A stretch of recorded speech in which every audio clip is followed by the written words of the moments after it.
Hello, it's the Anfield wrap. Obviously, the mighty Reds didn't play at the weekend, but we still want to come on and talk and have a chat about the Reds and have a chat about football. So me, Gareth Roberts, today I'm joined by Dan Vincent, Melissa Reddy, John Gibbons and Glenn Price from The Office. We're going to talk Formerly from The Office. I still pops in. He came in on Friday, so it still counts now. Came in, I stuck a sticker on his back, he made a cup of tea. You know what I mean? He's still Glenn from The Office. He's Glenn from the ESPN now. Glenn from the block. What we're going to talk about first then is a weekend without the Reds. So, did anyone watch any footy? Because I know me and Gibbo did, and we'll come on to that. Did any of you go to a game?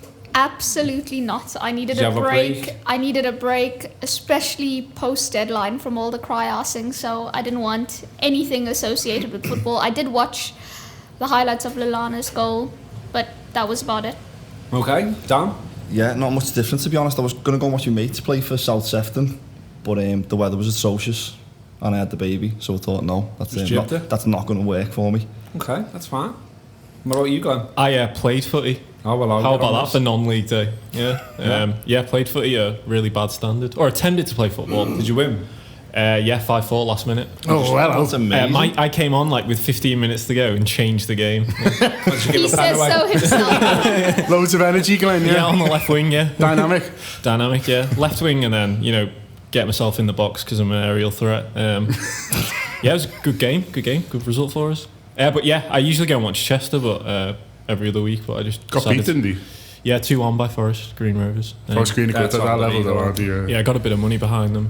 Well, it was indeed non-league day, as Glenn mentions, at the weekend, and at the Anfield, we like to try and get behind that in some way each year. We put a bit of a guide out there about where you could go and watch a game, and everyone ignored it. But me and Gibbo didn't. And we went to Bersco for the magic of the FA Cup, wasn't it, Gibbo? Yeah, there was a few games out there we could have gone to, but the FA Cup was just too much to resist, really. So it was the first qualifying round of the FA Cup, although I don't know what happens before that, because Main Road have won 2 on the way to the first qualifier round. So I'm not sure what happens before the first qualifier round, but there are games going right into the summer. But yeah, Bersco were at home, we went to see them, they won 4-3. It was a belter, wasn't it? Yeah, it was a good game, £8 in.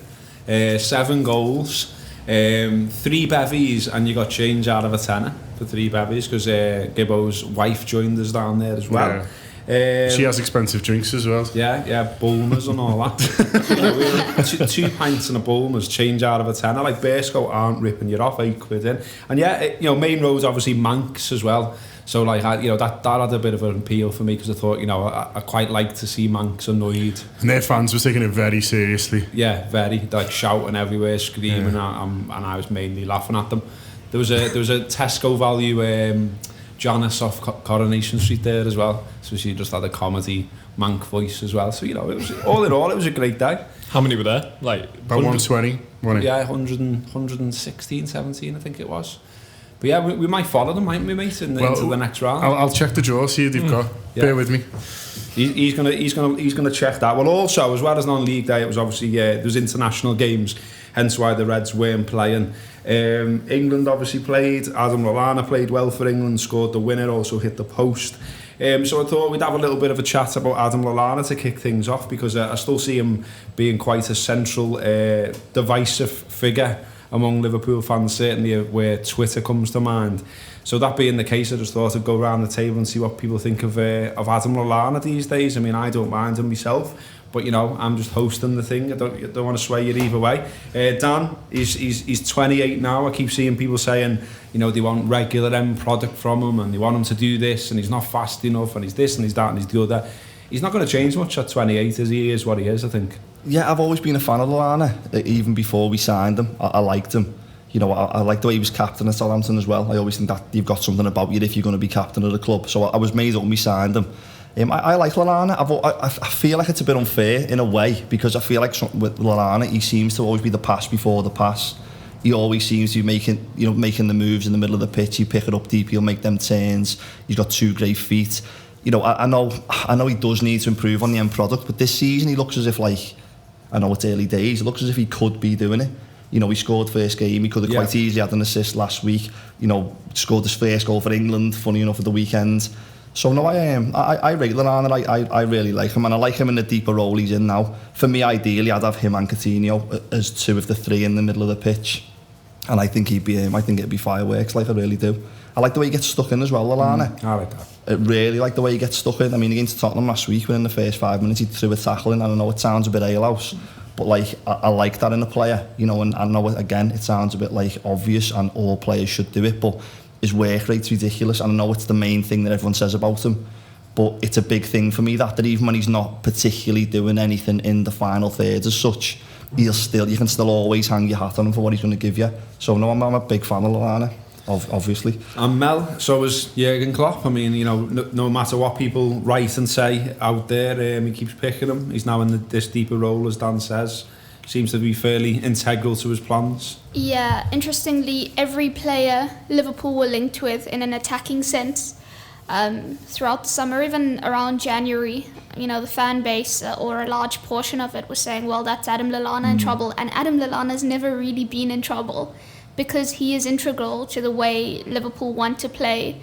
And, you know, what Dan's mentioned, the industry, it seems like it's such a, I don't know, unsexy terminology or thing to think about when you know, assess football. But it's so vital to the way Liverpool want to play. And, you know, people pick on him for all sorts of things, lack of pace and stuff. You watch that Spurs game and you watch him track back, absolutely busted that track back. 60 seconds later, he's getting on the end of a chance, Liverpool's box. He has everything you need from a player. I think the only question mark, and rightly so, has been the end product. But I think the way Liverpool have set up now, and the fact that Klopp wants a minimum of 4 runners in the box at all times, you'll see his goal tally up this season, and he's always involved in the box. Even in that Arsenal game, if you look at who the ball could have fell to, if, for example, Mane doesn't score, Lallana's always in and around there being involved. I think he's a hard player to like because he's come from Southampton. He came for a big price. He's quite skillful. And I think in a sense, sometimes similar to Coutinho, where Coutinho, the people always said he needs to get more goals, he needs to get more goals. Got a lot of goals last season, and yet people are still saying, oh, he's inconsistent, he's this, he's that. There's always a not good enough on certain players, and I think, unfortunately, he'll always be part of that category. But I think within the club itself, he's very, very highly valued, very highly rated. And I was discussing it with a few people recently about if Klopp had to pick a club captain, like if Jordan Henderson wasn't captain, Klopp just had a free slate, and we're talking about who we think from the current squad he'd pick, I think it would actually be between Lallana and Milner. What I assume he'd want from his captain and the players that he seems to value the most. So, yeah. What do you think about? Do you think he's? Do you think one of the reasons maybe he still hasn't won some around? Do you think? I don't know. This is just a little theory. I'm perhaps tainted a little bit by the fact that he's seen as a Rodgers man. No, I don't think so. I don't think necessarily. I think people you'd have thought would have kind of got over that now. Although I think some people are just. You were seeing it in the past with lots of players. Once you decide on a player, I think some people just won't change their opinion. Yeah. And I think there's a lot of that. We saw that with Lucas Leiva was a really good example. No matter how much he improved, people were still saying, "Well, you know, you won't win anything with Lucas and things like that." And, you know, you thought he could do anything here and still won't win some people over. Lallana is, I think it just depends what kind of footballer you like, and I think people like. Some people who watch the game like footballers who are a bit more explosive and who have big moments and have, you know, things about, oh, remember last season we did this and this, and that's how some people love view football. And, you know, maybe they're right and other people are wrong. I'm not saying this, you know, because people favour footballers, but football managers seem to really like Adam Lallana and with Mellon. That you see, even last season, you know, he always tried to get him in the team when he could, and this season it's been the case as well. I think a slightly deeper role might favour him, although he was notably further up the pitch for England and was the best player, probably by quite a bit. I would argue he seems to have quite a bit of confidence at the moment in the way he's playing. I think he'll work well a bit deeper, but I think you will notice him more maybe when the midfield's a bit better balanced. I'm not sure about both him and Wijnaldum there, because they both seem to me to be converted players, if you like, and I think Wijnaldum's maybe got a little bit more experience deeper, but we're not kind of huge amounts really, and I'm a little bit surprised they're trying to make both work with Jordan Henderson behind, who also feels like a little bit of a convert as well. You know, you feel like they could all do with one fellow who actually, you know, really knows what he's doing, kind of in that position, if you like, and then Lallana's role feels to me in midfield it'll be defined by others, and we haven't quite got there yet, and I think we'll see more from him maybe when Emre Can's back, and maybe when Henderson, you know, hopefully continues to improve in that holding role. And so we'll see. I really like him. There's criticism as well that he holds on to the ball a bit too long. I think he can give it quick when he needs to. I think he just likes to take care of it. He likes to weigh up his options and likes to kind of assess that. And I don't mind that in a footballer. I don't think it necessarily has to be 100 miles an hour all the time. You know, I think there is a time for, you know, for as I say, for keeping hold, for taking care of the ball and weighing up your options. I think I really like that goal he scored last night as well. He obviously doesn't get enough. It's his first goal for England, which isn't great, but I really like the fact when he scored it in a game, because that shows bravery. And I really, obviously we're all reading Saïd's book at the moment because it's just come out, and what Xabi Alonso talked about that resonated with me, with bravery in a footballer, and how we can associate it too often with people who fly in with tackles and people who get stuck in and hurt people, whereas actually it's standing up and being counted when it matters. The ball, being prepared to make something happen. And you know, he could have, you know, it must be in his back of his mind going, people say don't get enough goals, haven't scored yet for England, but it's the 95th minute, it's over the allocated time, and he's quite prepared to shift it and be the man who's trying to win the game, even though he must know that if he slices it doesn't go in, everyone's like, oh, Lallana again, and so he has got that bravery which I like in a footballer really. Whether we'll ever get to the top with him and in the first 11, we'll have to wait and see. You know, he might be a player who just doesn't quite produce enough for a championship winning team. You know, time will tell on it, but Jurgen Klopp seems to have huge amounts of faith in him, and at the moment, because I like him in a player, that's good enough for me. I mean, I thought it was telling, Glenn, what John says there about his confidence at the moment in that England game. I mean, I didn't watch all of it, I saw the highlights and everything else. He seemed to be demanding the ball a lot. He was moving around, you know, we could see him waving his arms around, asking for it, trying to make things happen. He obviously hits the post. I think it was a slip of the tongue, but I quite liked in his interview afterwards as well, when he was asked about the one that hit the post. He was like, yeah, it was a great shot, and it just hit the post. And I was like, I like that you're backing yourself, that it was great. You know what I mean? What are your thoughts on Lallana? I didn't see any of the England game, me being the professional I am. Well, ESPN must be proud of me. Yeah, I just think he's really crucial to Liverpool's play off the ball. I think he's touched upon this in an interview or something, but he's usually the what they call the trigger for the press, you know. And I think that responsibility comes with, because he's quite an intelligent footballer. You know, he assesses the situation, where's the ball, how many opposition are around, when the right time to press. I just think he's a bit like a wind-up toy, and I remember looking at this at Spurs, and he's sometimes like a bit static on his feet, and then as soon as he senses the moment, he's like he's not the fastest, but he does look quick when he's running hell for leather to try and close down a passing angle or close down a ball carrier.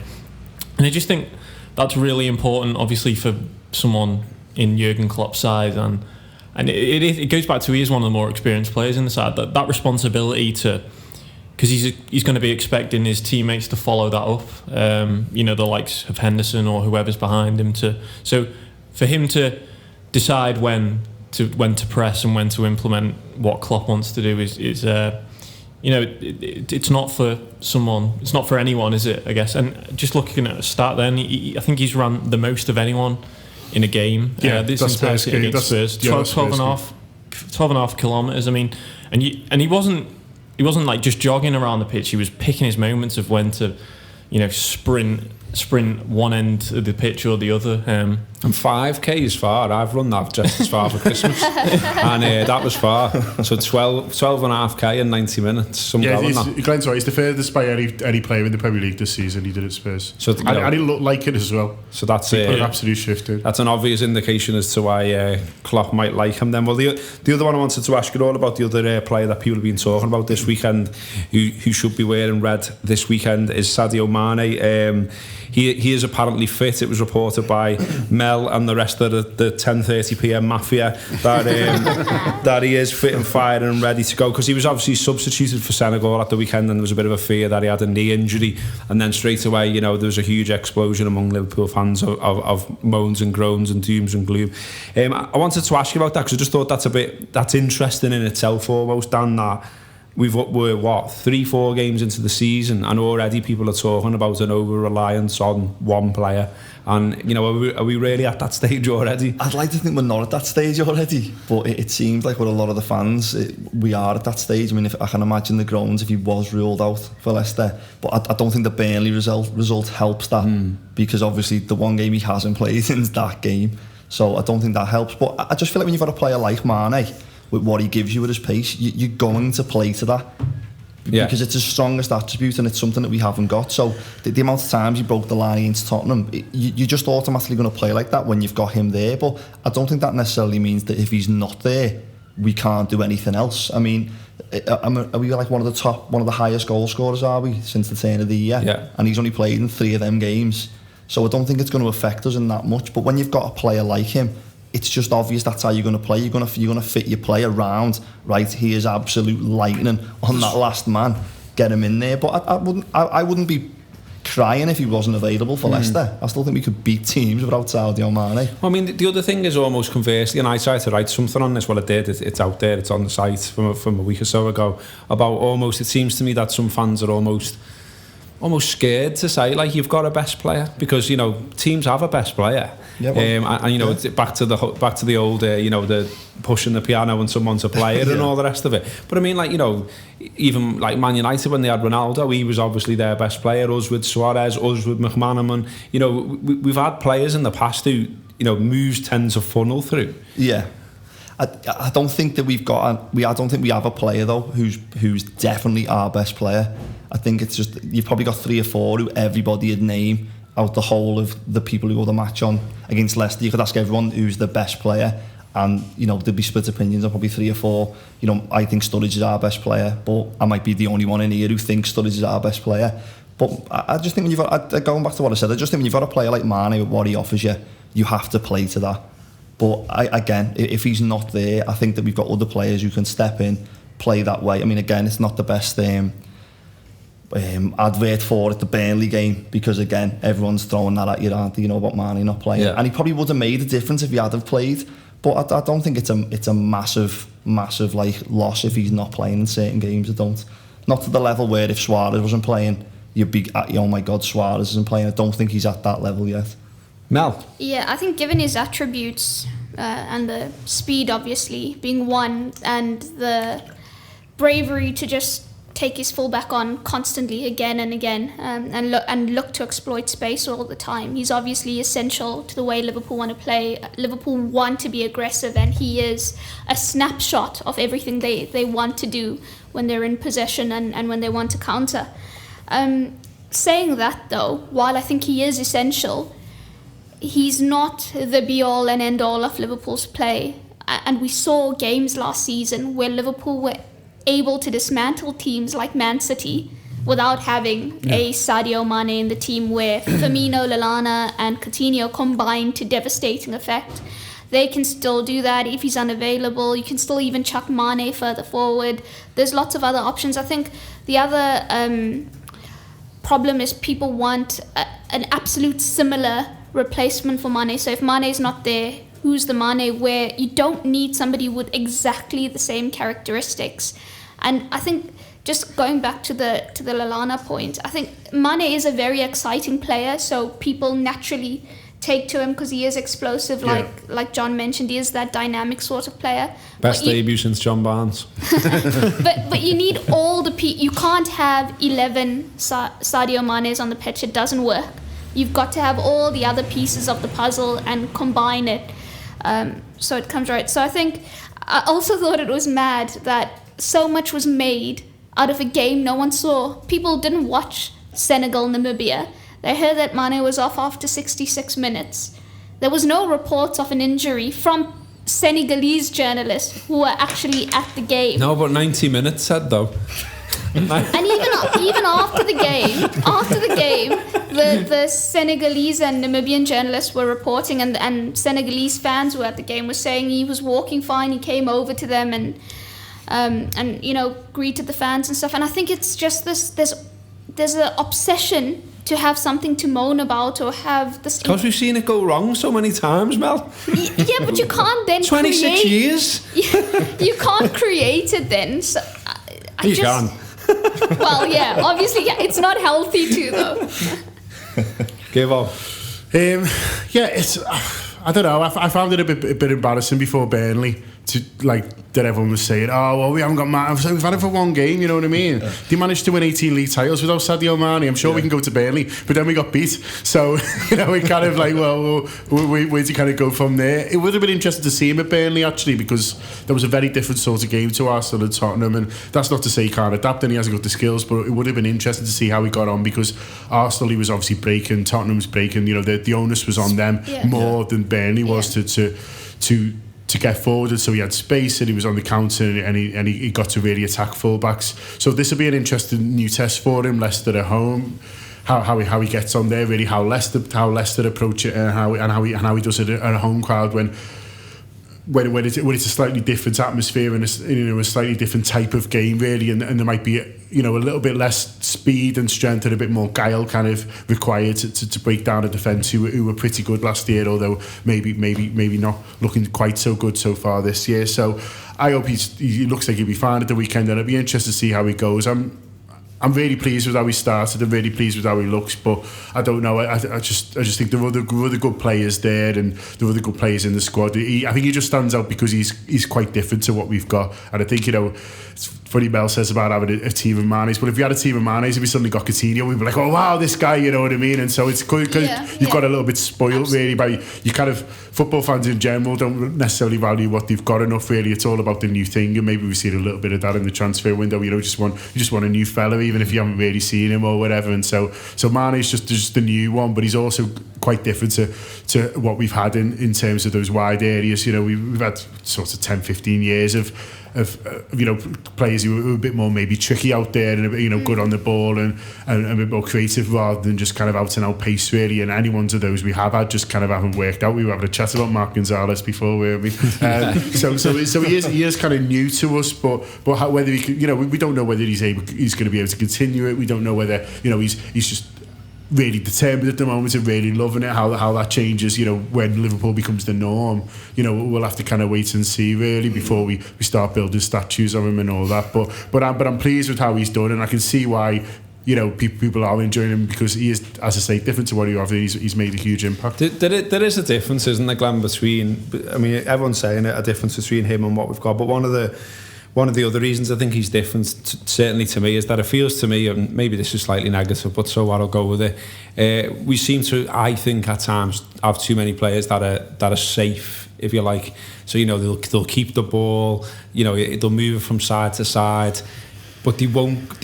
With Mane, it seems to me 9 times out of 10 he gets the ball and he's like, right, I'm running this. I'm going to carry this 20-30 yards. I'm going to beat a man. I back myself to do that. I might get a shot off. I might get a cross in, and I don't care if it don't. You know what I mean? I'll just come back and do it again. It doesn't seem to knock his personality. If he gets it wrong, he just goes, sound, I'll just have another go, and next time it'll work. And it seems to me that there's other characters, perhaps too many in the squad, that won't do that. That'll do the opposite almost. That'll just be like, well, let's play safe. Let's just keep it. That sort of thing. I think that's why, maybe, because of that lack of, you could call it superstar quality if you want. That's what I wrote down. Maybe it's that's got everyone gravitating towards Mane and worrying when he's not fit. Yeah, it's something new, isn't it? You know, that Anfield and another place supporters haven't seen for a while. I just think it would have been interesting to see how he was against Burnley, because what was missing was someone that was going to, sort of take the initiative in it a little bit, but not like chancing the leg from 20 or 30 yards like we saw at that game. But he did do that against Burton Albion. I think it was in the box for Origi's goal where he was, he squared the defender up and then just took him on like within a flash, and then set up that goal. So yeah, I mean, Liverpool are going to have to obviously be without him for some part of the season because he's going off to the African Cup of Nations, and then just looking at the games that he might miss. It's Man United, Swansea, Chelsea, the FA Cup third round. So it probably is important. I'm sure Jurgen Klopp's aware of this, but it is important not to be over dependent on one player in his team. We'll have Ojo back by then, won't we, mate? Again, who's fearless. I mean, he's only 19. He's got nothing to lose, and from what we've seen of him so far, he's not of Mane's levels, but he's similar in terms of his approach, in terms that he just doesn't let the opposing defender, be comfortable for a second of the game. All right, well, what I want to talk about as well, more generally, and this sort of feeds into it, I think what we're talking about here is almost what the mood is right now. And the mood, to me, I mean, it's always hard to, call something like this because, there's millions of Liverpool supporters all over the world and I haven't had time to ask them. But if we do generalise, because that's what we're all about, how do we feel about Liverpool in this room? How do you feel? Where do you think the club is right now? Because, I mean, when I'm looking around, looking on forums, looking on social media, even speaking to my mates and that sort of thing, it's foolish to say that there aren't concerns around. There always are. But, I mean, at the moment, I'll tell you what I'm hearing about. I'm hearing about people being concerned about the transfer window business, whether it was good enough, whether it was enough, whether they've tackled the problems in the squad, that sort of thing. And then there's even wider concerns beyond that in terms of the owners again now. I mean, that's a recurring theme, probably not just at Liverpool, to be fair, but, are they ambitious enough? Are they holding us back? There's some talk now even from Mike Nevin, for instance, in his column on Friday saying, have they almost recruited this fella because they know that, he's happy to develop players rather than getting the checkbook out and that sort of thing. So I just wondered where, first of all, we all are on that, owners and the transfer window. Do you feel, Dan, it was a successful window? How do you feel about the owners? Do you feel we're in a good place? Do you feel we're in a bad place? You're indifferent? Yeah, it's just, excuse me, it's just hard at the moment because it's like anything, only time's going to tell with all this. Yeah. I do lean towards, I know it's a bore-off shout all summer, but like, this is what Klopp wants to work with, because I can't see how he signs a 6-year deal if it's not what he wants to work with. So in terms of that, you've sort of got to get on board with it in that respect of, well, it's obviously what the manager wants. Otherwise, a manager of Jurgen Klopp's, stature doesn't have to like sign a 6-year deal with us if he's not happy. But personally, I don't really mind how the transfer window's gone. I always had it in my head that this window would be a lot more about getting rid of players than bringing players in. I really did, and I didn't expect us to go and sign a world-class player because I honestly don't think we're in that market. And I know it's been talked about again all summer, but who are we going to sign? Who are these world-class players who we should have gone and signed? I can't see them being queuing up to come here. You could have got a left back, Dan. Well, no, you could have got a left back and any left back.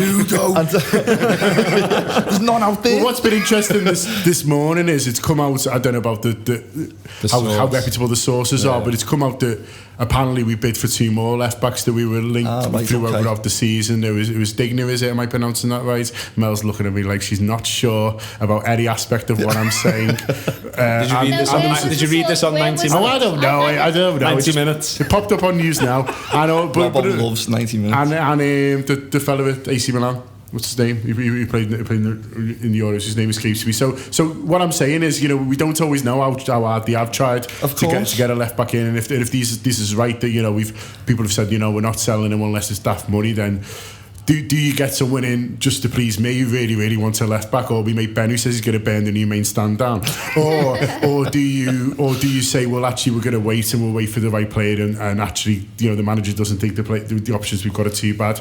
It is a balancing act really, and I think it just depends how we get on. And you say that the mood, Gareth, at the mood and the fans, well, you've asked for in the room, but I think general amongst the fan base, it could go either way really easily at the moment, and I think swings depending on game. And it swings probably more violently than any time I've known as a Liverpool fan really, because I think Liverpool fans are desperate to kind of believe in Klopp and believe in what's going on, but they've seen false dawns before, and they're also, you know, it's trying to get around to a different way of thinking, really, which is, you know, the development of players and things like that, and seeing your team down in 19th or whatever in the net spend over the summer is a bit strange. You know what I mean? When there was obvious problems there last season, and you know, the ones that maybe fans feel have a bit addressed. So I think fans really want it. I think Saturday's massive. It's the biggest game in 20 years, to quote Rob Gutman, but it kind of feels like that, really. If they win well on Saturday and go to Chelsea and get something, then I feel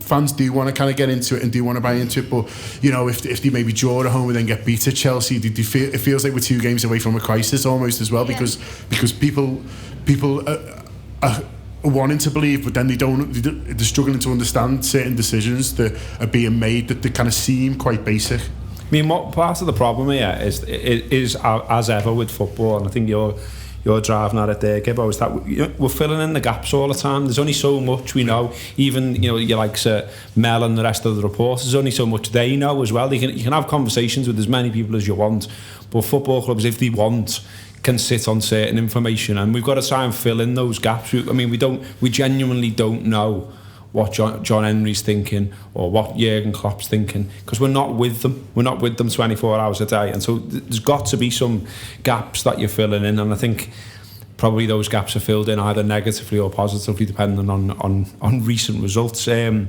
mean, Glenn, what do you think, mate? You know, how are you feeling about it all? Did you think it was underwhelming what they did in the transfer window? Have you got concerns about the ownership, or do you think it's all good ship, Liverpool? It's hard, and I'm just going to be repeating what everyone else says, which is don't do that. Like your columns, Glenn. Yeah.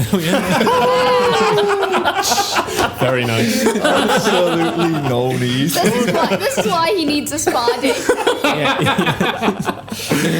Oh, you got to fight back there. It's like 15 loves and you're saying he's got me. Injury time out. Gibbo says we're a game away from a crisis. Liverpool are also an injury away from crisis. Can you imagine if James Milner pulls up with a hamstring injury, or, you know, he's out for a month, and that means it's just Alberto Moreno at left back? I mean, there's feels a bit like that at centre half, mates, as well. Yeah, well, centre half and left back are the only 2 positions I would have strengthened, really, on paper. When the window closed, I thought, I would have signed a better centre half than Clavin and a left back. But other than that, really, I don't really know what else I would have particularly gone for, you know. But in terms of what Glenn's talking about, which is crisis, I think the left back one's right, but I think it also was centre half as well. If Matip gets injured, say for example, and then Clavin comes in, the Sacco thing will grow, and the Sacco thing's a potential headache for Klopp. If things are going wrong. If they're going right, then everyone kind of forgets about it and goes, that's fine. And we hope these two who are in now form a good partnership. They both look good players. Well, we've had one of them a lot longer than the other, but, you know, so if they form a good partnership, it's fine. If one of them gets injured and Clavin comes in, he's not doing that. This Sacco thing just grows and grows and grows. And sometimes you can overstate the importance of social media and things like that, because, you know, is anyone at the football club actually taking any notice of it? But you know, if you know, he starts getting chance in the ground, which we've heard before, and things like that, he's not even getting on the bench or whatever, then it does become a problem for him, I think. And that's what I wrote something for the website about adding pressure on yourself. Sometimes football clubs can do it, and I feel like, you know, it almost would have took a bit of pressure off if they'd just signed a left back for 20 million, and you just say, well, look, we've got him now, even if we're going to bring him in gradually, and even if he doesn't work out, people almost don't care. It's just, well, they've had a go at solving this problem that I think they've got. I mean, I was just going to say that so much of it, Glenn, seems to come down to the fact that we lost to Burnley. Because I just think if we hadn't lost to Burnley, there'd be a totally different vibe around. Because we've gone to Arsenal and we've got a result there where our record at that stadium is now played 14, won 2. So that's a great result to go and win like we did at Arsenal. It's not a bad result to go and win at Spurs because, draw at Spurs, because, you know, they'll have a good home record more than likely by the end of the season. So, you know, I think there's a little panic almost that we're 5 points behind Chelsea, City and United, and people are looking at that and going, oh, well, here we go again. But I mean, I had a little look before just to remind myself of who they've played. We know who we've played, but City have played Sunderland at home, Stoke away and West Ham at home. Chelsea have played West Ham at home, Watford away and Burnley at home. And Man United have played Leicester away, Bournemouth away and Southampton at home. Sound. and they've all got 9 points, and people are panicking. My point being is we've played 2 of our toughest games and actually got results from them. And if we'd have got the results at Burnley, I know it's if, but it all seems down to that Burnley game. I think a lot of the feel bad factor. Yeah, there's no middle ground, is there, at all? And it's probably similar with the team's performances as well. There's highs against, the likes of Arsenal and all that, and then there's really bad lows and blows against Burnley. I was watching Premier League years today, and Leicester at the start of the season were nowhere near to the top or like midway point through the season. They were nowhere. It didn't look like they were going to end up as champions. I know it's become a bit of a cliche now, and managers and players say they don't look too far ahead, and they take a game by game basis. But I just think that's what needs to be done, really. I think because a lot can happen over the course of this season. The likes of Mane's going to go away with international duty. Injuries can happen. Like in a month's time, Liverpool could have won 5 on the bounce and be pushing top 4 and everything's rosy. But on the flip side, you could lose one game even against a team that they shouldn't, and then the whole fan base goes into free fall again. It is in a bit of a precarious position, but I'm just going to use the cliche for football as you've got to take it game by game. Well, the next 6 is interesting, isn't it, Mel? Because we've obviously got Leicester on Saturday, and we're in front of the big new stand, and everyone's excited because we've been made to wait for ages to go to our first home game. But then immediately that's followed by Chelsea away, another one of the hardest away fixtures of the season traditionally. Then Derby away in the League Cup. Then Hull at home, Swansea away, and then United at home. So it's like it's a weird sort of set of fixtures again. There's a couple of hard ones in there, and then there's quite a few there that Liverpool fans will be expecting to win, and if they don't win, then we're in, the crisis talk will continue, I think. Yeah, the impending doom of mainly our own creation. But I think it's interesting that Gibbo and you have both pointed out that the Burnley game sort of changed perceptions quite a lot, and it is true. And I think it's not just that result, but also the desire to compare against United, Chelsea, and Man City in particular. And I thought it was really interesting that Jurgen Klopp did that interview in the Daily Mail, and he said, "I'm not interested in comparing my club to anyone else." And the fact that he referenced that, I think he can even sense perhaps that there's this constant comparison with these clubs. And the Burnley game, fans started, sometimes it's silly to go just off Twitter because everything is so overblown on there, but it seems like the season is already over because Liverpool lost to Burnley. And last season, early on, everyone was drawing comparisons. After 3 or 4 games, City were going to walk the league, remember? Yeah, they won the first 4, battered everyone, yeah. Everton, they beat City. Really well, yeah. And people were like, they're swaggering all the way. Give them the title now, yeah. I remember. And it's just mad how we can draw these mass conclusions so quickly. Burnley was disappointing, but not disappointing in the historical sense of, okay, I know it's the same problem of Liverpool struggling to break down a team who are intent on deep defending. But you know what I saw from that game? It was a team playing out of desperation. They were so desperate to win that game, and which clouded their judgment. And I think Klopp referenced it afterwards as well, where when it was time to play the final pass, when the pass was on, they took a shot rather, and vice versa. Coutinho. Hey, leave him alone. But it was just a team desperate, absolutely desperate to win that game, and that desperation also helped Burnley. Burnley's setup was pretty easy. It was made even easier by the early goal, which then knocked Liverpool out. And Klopp also referenced that game was such a disappointment for them because they'd worked so much on that deep, overcoming a deep defensive line in pre-season. And the games you referenced, the fixtures coming up, it's interesting because Chelsea are going to pose a completely different threat than I think United will, for example, and then Hull will. It's all Chelsea will be defensively very well organised, but also can hurt you. They've got players like Eden Hazard who, can really do some damage, and it's going to be interesting to see how Liverpool alter their approach with every game, because I think they actually can. I think they've got the players, the versatility to do it. And, you guys touched on the transfer window before, and sometimes it can be a bit annoying when you only view ambition through spending massive wads of cash on a player.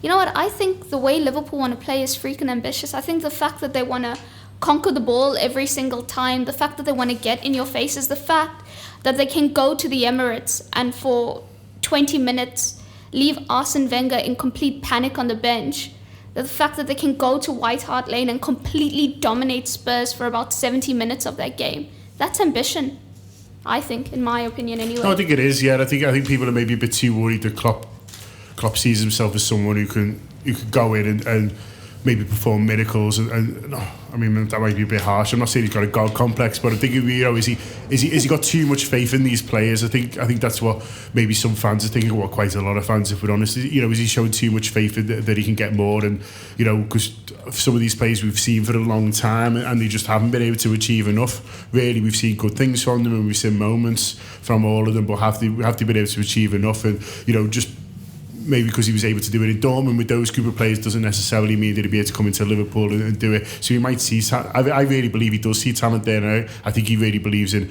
a way of playing and a way of style of playing with kind of what he got that can kind of defeat them.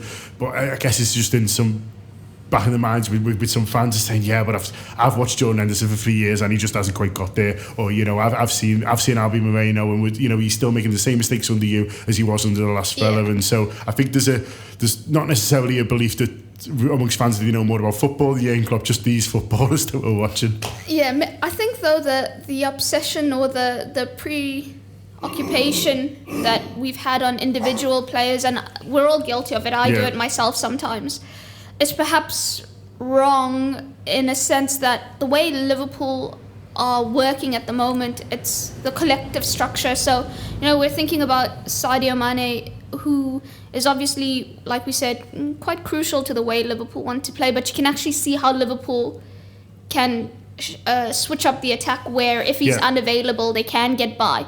You can, people didn't want or were stressing that Emre Can didn't start the season. Liverpool still won at Arsenal. Yeah. There's all these little things that can happen, and I think Liverpool have a good squad of players. They can change things up quite a lot. They can be versatile and approach things differently, and I think they deserve just a little more patience and credit, because you saw last season in quite a few games, every month there was a reminder of what that Liverpool team can do, and that last team from last season that reached 2 finals has been strengthened this season with Matip, Mane. Remember, we bought a goalkeeper that we haven't had a chance to see competitively yet, a really, really good goalkeeper. He was good on Instagram over the weekend, wasn't he?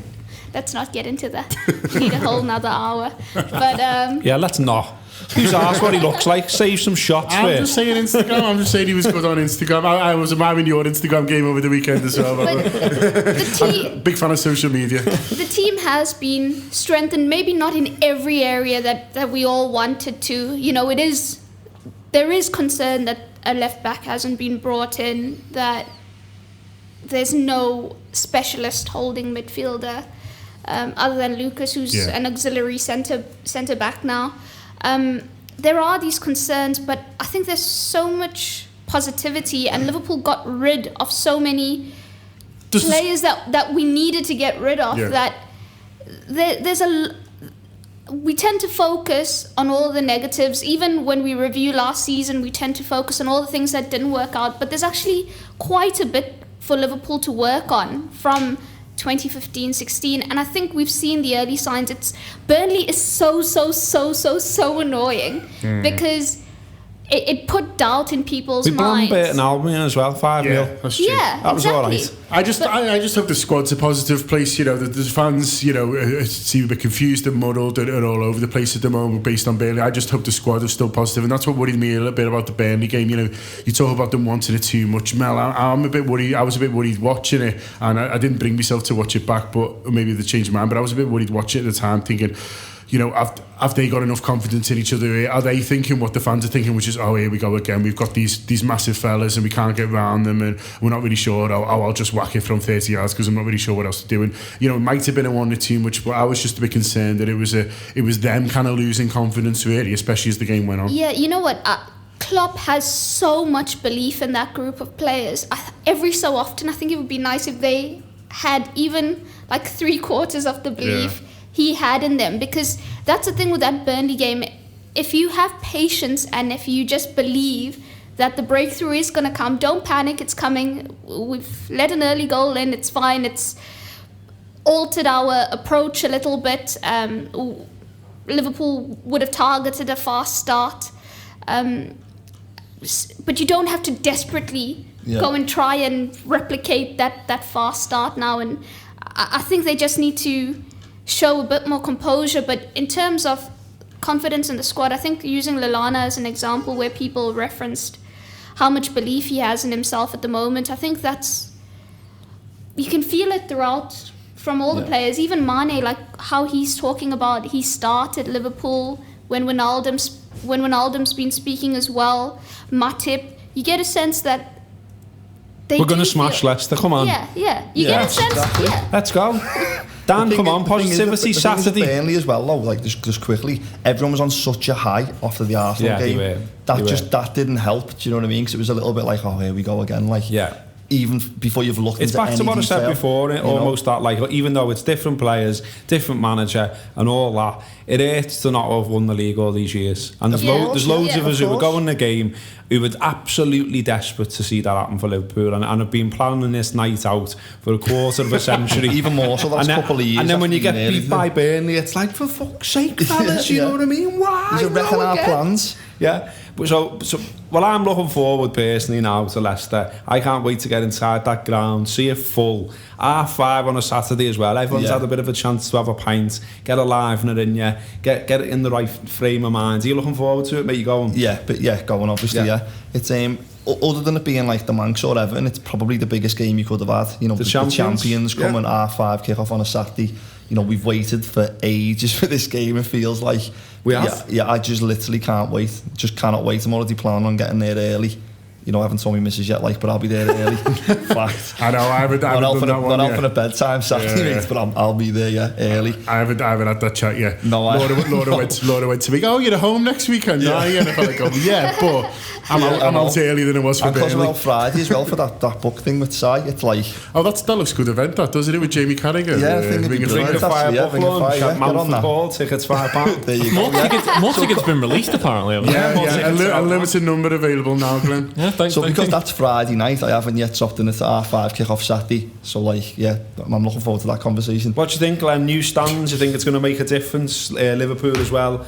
On the seasons when we have had good seasons and we've come close, you're fed up of saying it, but it's largely been based on having a good home record, on the cliched fortress Anfield. So can you see this Klopp side and Klopp himself in the way he sets teams up? Can you see us getting home results after home results, including Leicester Saturday? I guess it depends on what the opposition do, really, just as much as what Liverpool are doing.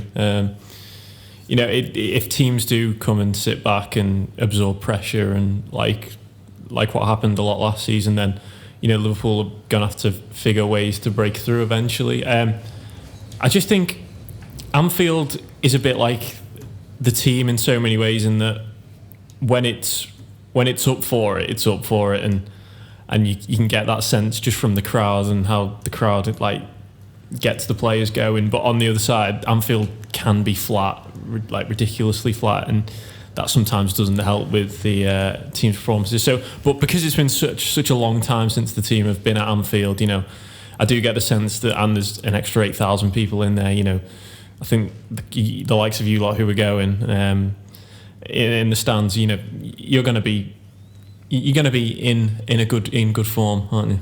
I would think so, mate. Yeah. I would think so. The other thing I wanted to ask you all about as well is there's obviously been quite the fuss about Daniel Sturridge and his minutes on the pitch this season, and plus where he started and all the rest of it. Not least, helped by him answering certain questions in a certain way. But I just thought, this Leicester game at home. Do you think, Gibbo, this is one where you see Daniel Sturridge? Do you think these are the types of games he'll put Sturridge on the pitch? I'm not sure actually, just because Firmino's not gone away.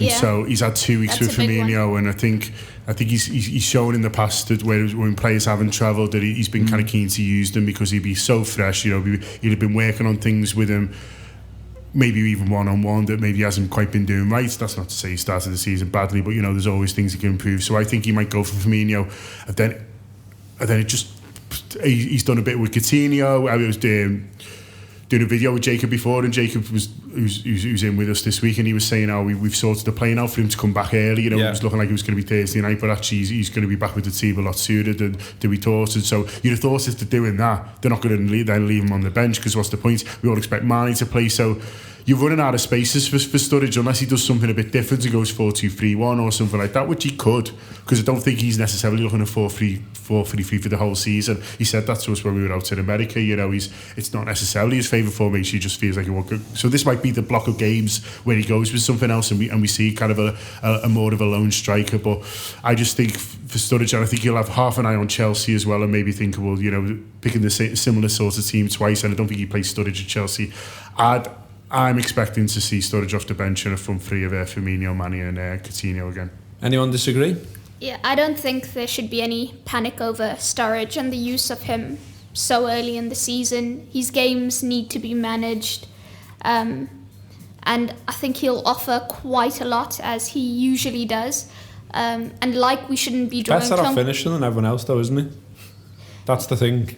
The thing was, though, you watched that first half at Tottenham, and I struggle to see how he gets in the team, how we played at Tottenham that first half. If we're going to play in that way, and everything they were doing, how intense they were, how they were all interchanging, and I was saying, and I'm not saying that's the way you have to play. There's different ways to play football, and if we decide we're going to play a different way to get the best out of Daniel Sturridge, and that's a decision the manager has to make. So I'm not saying, but if he wants to go like he did the first half against Spurs, then I think he's at the moment, if you're going to play in that way, he's better off the bench. Do you expect Leicester to be ambitious at Anfield, or are they just going to be Leicester like trying to find Vardy on the break? No, I think they'll play exactly like they did last season. It must be said that was one of the worst performances of the season last year when we beat them at home. Leicester players Leicester players. I don't speak to Leicester players. Leicester fans, have said that to us when they did the coach home and things like that. But Liverpool completely nullified the way they played, though, which is why they look so bad. They closed down all their spaces. So if you're looking to do that, I don't know. But he played Benteke in that home game. He's not exactly the most mobile himself. So, well, this is what I was thinking. I was more thinking that maybe if the onus is more on Liverpool in this game, which you would expect being at Anfield, to do something, then maybe you want your fella who can finish on the pitch. Yeah, I think the point Gibbo made about Firmino not going away will be absolutely huge, because it means that he's been working on shape quite a bit during this international break, which obviously gives him very many plus points, plus the fact that Sturridge went away. Like I said, his games need to be managed, and Sturridge will have a big part to play this season. I think in games like against Hull, you're looking at him and you're thinking, go on, bag 2 at least. So there will be games that suit him more than other games. There will be ways that Liverpool approach fixtures that will be better suited to Daniel Sturridge than Firmino leading the line. And I think it's such a brilliant position to be in, not to have to rely on Daniel Sturridge, because Liverpool did that for the 2 seasons previously, and it didn't work out so well.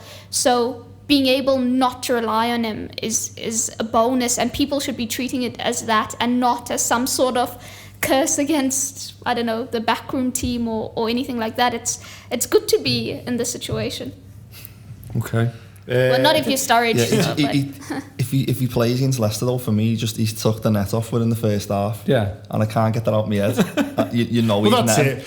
No, I look, think it's Leicester at home. yeah. They're going to play a basic 4-4-2. Let's just go and murder them. Look, I have to say that. Do you know what? Like, it was like in the Burnley war, like in the build-up to Burnley, I was making all sorts of justifications in my head for saying, for not playing Sturridge. Then as soon as I saw he was playing, I was like, yes, Sturridge is playing. So I turned into a kid as well. You know what I mean? I do get the games like Tottenham away though. I do get there's a lot of games where it's not going to be cut out to play like Sturridge, but Leicester at home. You can't be seating Leicester at home like Tottenham away for me. You've just got to go and play your lad who can go and score. If it wasn't an international break, perhaps he does actually start that game. I think the fact that Roberto spent time at Melwood and he would have been doing a lot of shape work. Definitely not play both of them though. Is that just out? No, you know what? He's not without changing the formation. I don't think. He said though that we should be fans and the press and everything should be a lot more open about Liverpool in terms of formations this season. And he said there's no reason why Liverpool can't go two up front for some games. And when they feel that's the best approach for a game, they will do it. I mean, even, when he fielded Sturridge on the right and everyone was having a go. But if you actually watch the game and see how much Sturridge is actually on the right, it's not a lot. And the goals he scored comes from him getting into the box at the right time. He pulls the centre halves all over the show because they naturally feel that he's the threat that they need to go and monitor, so pulls them out of position, leaving the middle free for the rest of the players to exploit.